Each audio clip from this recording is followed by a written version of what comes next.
شریعت مصطفیہ عمل آسان ترین اور انعام سب سے زیادہ۔ اللہ تعالیٰ بندوں کا خالق و مالک ہے، وہ جو چاہے حکم فرمائے، کسی کو بھی اس کے حکم پر اعتراض کی مجال نہیں۔ اس نے اپنے معزز و مکرم انبیاء کرام علیہم السلام کے ذریعے امتوں کو جو بھی احکام عطا کیے وہ سب برحق ہیں، تاہم یہ مصطفیٰ کریم صلی اللہ تعالیٰ علیہ وآلہ وسلم کا اعزاز ہے کہ اللہ تعالیٰ نے آپ کے صدقے میں آپ کی امت کو سب سے زیادہ آسان اور سب سے کامل شریعت عطا فرمائی ہے۔ پھر ایسا نہیں کہ آسان شریعت کی وجہ سے اس امت کا اجر و ثواب کم ہو اور پہلی امتوں کو مشکل احکام پر عمل کرنے کی وجہ سے زیادہ انعام دیا جائے، بلکہ نسبت مصطفیٰ کریم صلی اللہ علیہ وآلہ وسلم کا اعزاز ہے کہ سب سے آسان ترین شریعت پر عمل کرنے والے آپ کے امتیوں کو قیامت کے دن سب سے زیادہ انعام و اکرام سے نوازا جائے گا۔ ارشاد باری تعالی ہے، یرید اللہ بکم الیسر ولا یرید بکم العسر، یعنی اے امت محبوب، اللہ تمہاری آسانی چاہتا ہے اور تمہاری دشواری کو پسند نہیں فرماتا۔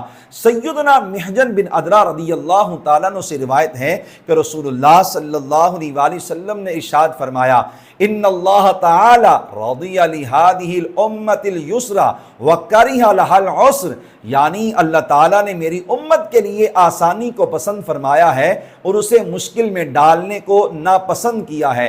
سرور عالم صلی اللہ علیہ وآلہ وسلم کو عطا ہونے والی پاکیزہ ترین، کامل ترین اور آسان ترین شریعت میں گزشتہ شریعتوں کے مشکل احکام کو منسوخ کر دیا گیا ہے اور مشقت کی صورت میں رخصتیں عطا کی گئی ہیں۔ مثلا نمبر 1، پہلے حکم تھا کہ کپڑا ناپاک ہو جائے تو اسے کاٹنا پڑے گا، مگر ہمیں حکم ہے کہ پانی وغیرہ سے پاک کر لو، یہی کافی ہے۔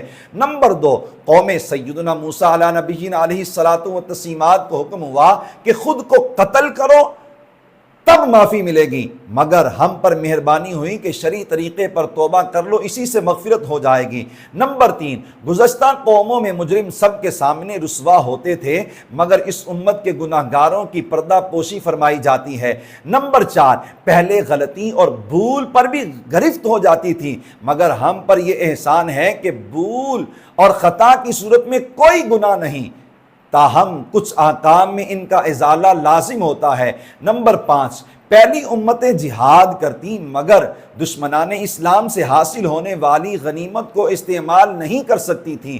یہ امت مصطفیہ صلی اللہ علیہ وآلہ وسلم کا اعزاز ہے کہ جہاد کر کے رب کریم سے اجر و انعام بھی پاتی ہے اور دشمنوں سے ملنے والی غنیمت بھی مبارک مال کے طور پر استعمال کرتی ہے۔ نمبر 6، پہلی قوموں پر پابندی تھی کہ نماز فقط عبادت گاہ میں ہی ادا کرنی ہے، جبکہ ہم کسی بھی پاک جگہ پر نماز ادا کر سکتے ہیں۔